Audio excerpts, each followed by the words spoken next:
deegaanka dalsan oo qiyaastii 25 kiiloomitir u jira duleedka magaalada Kismaayo oo kamid ah deegaan dhawaan la hirgeliyay ayaa dadka ku nool waxa lagu qiyaasay inay gaarayaan 400 oo qoys. Baahida deegaanka ugu weyn ayaa inaysan haysan goob waxbarasho, carruurtana waxay wax ku bartaan masaajid dhawaan laga hirgeliyay oo laba qol laga siiyay carruurta. deegaanka ayaa wuxuu caan ku yahay xoolaha nool iyo beeraha. deegaanka ayaa haysan biyo, inta badan biyaha ayaana looga keenaa caasimadda ku meel gaarka Jubbaland ee Kismaayo. dhawaan ayaa waxaa booqasho deegaanka ku tagay hay'adda Rabi Foundation xubno ka tirsan, waxaana hogaaminayay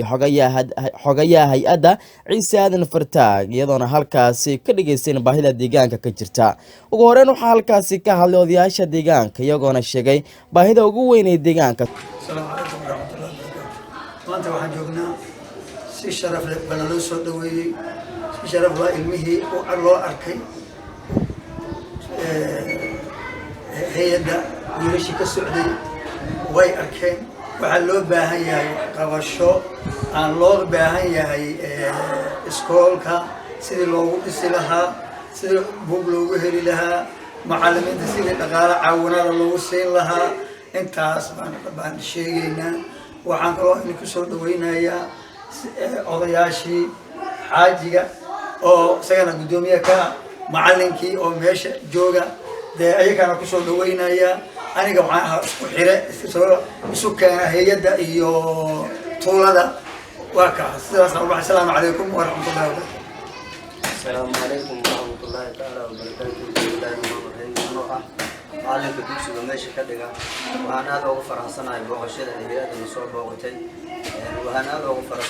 faraxsanahay dadaalka juhdiga iyo ay bixinayeen iyo waxbarashada meesha. waxbarashadeeda aad bay daciif ku tahay, agoo ah anigoo dadaalka anagu iska badan yahay oo dadaaleyno, laakiin waxbarashadeena waa daciif ku tahay. meel aan wax ku barno fiican ma haysano. masaajidka qayb ka mid ah ilmaha wax ku siinaa, wax ku barnaa. duruuf baan noo geysay haddaan heli karahayno meel ilmaha wax ku bartaan madaris iyo iskuulaad waa u baahanahay inaan helno. waa mahadsantihiin. wassalaamu calaykum waraxmatullaahi wabarakaatuh. بسم الله الرحمن الرحيم. الحمد لله رب العالمين والعاقبة للمتقين ولا عدوان إلا على الظالمين، وأشهد أن لا إله إلا الله وأشهد أن محمدا رسول الله. أما بعد، أولا إن شاء الله وأسود ويننا مانتي dadka walaalahayna nasoo booqday, hay'adda nasoo booqatay aad baan u soo dhaweynaynaa maadaama aan ahay odayaashii deegaanka dalsan mas-uuliyiinta ka mid ahaa baan ka mid ahay. marka waxaan rabnaa insha allahu soo dhawaada ayaan idin leenahay marka koowaad. marka labaad, baahi badan ayaa meeshan ka jirta oo asaaska bini aadanka ah. waxaa ka mid ah qaybta waxbarashada. goobtan hadda aan wax ku baranayno waa masaajidkii qayb ka mid ah oo laba qol ah, oo baahidii markaan ilmihii aan aragnay bannaankii ku dayacan yihiin, qorraxdii iyo roobkii ay ku dayacan yihiin, baa laba qol oo masaajidku u lahaa baan insha allahu aan ilmihii keennay. halkaas ayaan uga faa'iideynay ardaydii inay wax ku qaataan casharadoodii maadiga iyo diiniga ah labadaba hadduu alla idmo. macallimiintii meesha gacanta ku haya oo voluntarygana isu xil saarayna waxaa ka mid ah macallin maxamed iyo macallin bashiir faarax bashiir.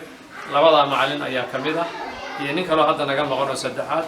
marka nimankaa waa nimanka isxil saaray oo xil qaamay inay voluntary ay ardaydii deegaanka uga faa'iideeyaan aqoontii ay soo barteen, iyagoo cidna mishaha ayan ku siinaynin baa halkaas isu xilqaameen inay ardaydaas ay tahay voluntary ay wax ku baraan hadduu alla idmo. marka insha allahu waxaan codsanaynaa maadaama odayaashii deegaanka aan nahay in iskuul naloo dhiso. dhulkii waan haysanaa hadduu alla idmo, in deegaankii dhul ku filan baan haysanaa, in iskuul halkaana lakaga dhiso, musqulo naloo qodo ardayda ay leeyihiin, iyo kuwa dad kale waayeela baa jira oo tuulada u baahan oo in musqulo iyadana naloo qodo aad baan u rajaynaynaa. qaybta caafimaadka iyadana insha allah waan u baahannahay. MCH ku yaroo ku meel gaara baa noo dhisan, laakiin waxaa naga maqan agabkii iyo daawadii iyo qalabkii baa naga maqan. isagana waxaan u baahannahay insha allah qaybta caafimaadka in nala ka caawiyo. waxaa kaloo meeshaan u baahannahay saldhiggii booliiska, dhulkii baan haysanaa. qaybta amniga ka mid bay nolosha ka mid wey. haddaanan amni meesha aan loo helin waxa waye lama joogi karo. marka amni, inkastoo hadda amniga aan haysano Jubbaland aan ku dhex jirno oo aan ka mid nahay, dhulkan ammaan uu yahay, haddana waxaan u baahannahay qaybtii booliiska ee saldhiggeed iyadana insha allah way u baahan tahay tuulada in naloo dhiso. waxaan kaloo aad u danaynaynaa nolosha waa biyo. biyona insha Allah waxaan hadda noo abarkad aan tuulada anaga aan u qodnay odayaal ahaan committee-ga iyo waro oo shakhsiyaad ay leeyihiin laakiin baahida marka kuma filna dadka meesha degan iyo biyaha isma leeka waxaan u baahanay ceel marka inaan helno hadduu alleedo isku tashigaasna waan sameyn insha Allah waan ku dhex jirnaa waxaan u baahanay hay'ad naga caawisa dhinaca iyada haddii Ilaahay raalli ka dhigo in ceel magaaladii aan u helno aad baan u danaynaynaa insha Allah waana rajaynaynaa in gacan la ka siiyo aad baan u codsanaynaa ceelka biyaha magaalada waan u baahanahay insha Allah waxyaabo badan u baahan caqabado kamid ah wadooyinka xaggooda xilliga roobka ah waa iska yara silata iyo dhoobo marka waxaan u baahan insha Allah iyada in la ka saacido carakaawo iyo meelaha qaarkood in iyada la kaga saacido u baahanay waxaan kaloo aad ugu baahanahay oo tuulada u baahan tahay solar system kaana tuulada way u baahan tahay waan codsanaynaa iyada insha Allah inaan u helno magaaladii leerar inaan u helno hadda waxaan isticmaalnaa masaajidka iyo iskuulka madrasada waxaan u isticmaalnaa laba solar oo masaajidkan u keenay anaga odayaal ahaan waan u isticmaalnaa habeenkii iyo munaaradda intaasaa leer u ah magaalada laakiin magaalada ma qabto solar system marka solarkaasna aad baan u codsanaynaa baahida ayaa ka mid tahay hadduu alleedmo aan hay-adda iyo wixii kaloo khayra dhan baan ka codsaynaa insha Allah hadda intaa iyo baahida waa ka badanta baahiyo badan baa iska jira laakiin insha Allah waxaan rajaynaynaa hadduu alleedmo intaa iyo in ka badan inaad nagala qayb qaadan doontaan hadduu alleedmo soo dhawaada leen insha Allah falyatafadal insha Allah sidoo kale waxaa goobta ka hadlay waqaabilsimaha arrimaha deegaanada hay'adda Rabbi Foundation mudane Axmed Cabdi Axmed isagoo sheegay inay dhawaan ka hirgelin doonaan goob waxbarasho kana mid ah hay'adda Rabbi Foundation sidoo kale naloo soo saaray deegaanadan Dalsan iyo Kuma maanta waxa soo booqanay taariikhda ku been 13 Juun deegaanka Dalsan waxa arkaysaan odayaasha deegaanka sidoo kale macalinka iskuulka iyo sidoo kale xoghayaha guud ee hay'adda Rabbi Foundation ciise waxaan maanta imaan halkaan inaan soo booqano aan soo indhiino xaaladda waxbarasho ee deegaanka waxaan aragnay dugsi quraan iyo sidoo kale iskuul oo ku yaalo deegaanka waxayna ku bartaan masaajidka deegaanka ayadoo masaajidka looga baxsan waayo baahi loo qabo waxbarasho asaasi inay helaan ardaydaas waxaa loogu bilaabay inay deegaanka masaajidka loogu sii bilaabo ardayda inay wax ku sii bartaan hay'adda Rabbi Foundation waxay nindeen ku sameeyay deegaankaasi si ay uga dhisi lahayd iskuul waxbarasho waxaan aragnay arday degan tuulo laakiin ka fiican kana wanaagsan ardayda magaalada si wax u barteen waxaa jooga macallimiin ku shaqeeya si volunteer hay'adda waxaa soo deegaanka u soo xiray jaaliciise oo ka mid ah odayaasha deegaanada tuulada Dalsan asagoona kala soo hadlay Rabbi Foundation waana maanta si wadajira waxaan hadalka soo afmeeray xogayaha hay'adda mudane Ciise Aadan Fartaag isagoona ku celceliyay inay xooga saari doona dhanka waxbarashada iyo caafimaadka bismillaahir rahmaanir rahiim waaniga Ciise Aadan Fartaag kana mid ah xubin ka mid ah Rabbi Foundation ana xogayaha guud ee Rabbi Foundation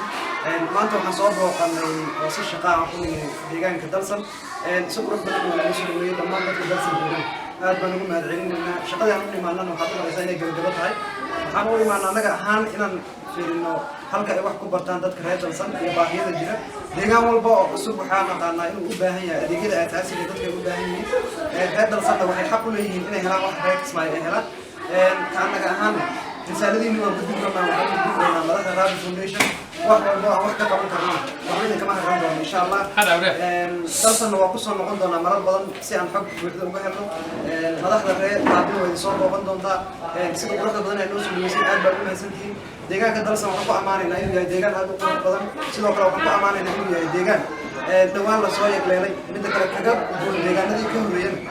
inuu leeyahay iskuul ardaydii ku nool ee tuuladan ay yihiin arday wax qori karta waxna akhrin karta taasna aad baan maaragtay u soo dhaweynaa haddaan nahay reer Rabbi anaga Rabbi Foundation ahaan mar walba waxaan taageernaa dhanka waxbarashada caafimaadka iyo maaragtay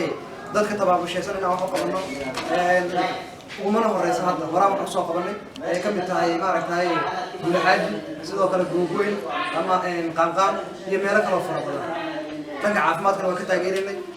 intaa waxaan u qabanana Dalsan kama hagran doono insha Allah Dalsan waxaan rajaynaynaa insha Allah inay noqoto deegaan iskuul leh goob caafimaad leh hooyadii meel ay ku dhashay inay hesho sidoo kalena biyo nadiif inay helaan dadka Dalsan ku nool dhammaantood waan rajaynaynaa insha Allah risaaladiina waxaan u gudbinaynaa qof walba oo wax ka qaban karo oo Rabbi Foundation ha noqoto ama ka baxsana aad baa u mahadsantihiin assalaamu calaykum waraxmatullaahi ta'ala wa barakaatuh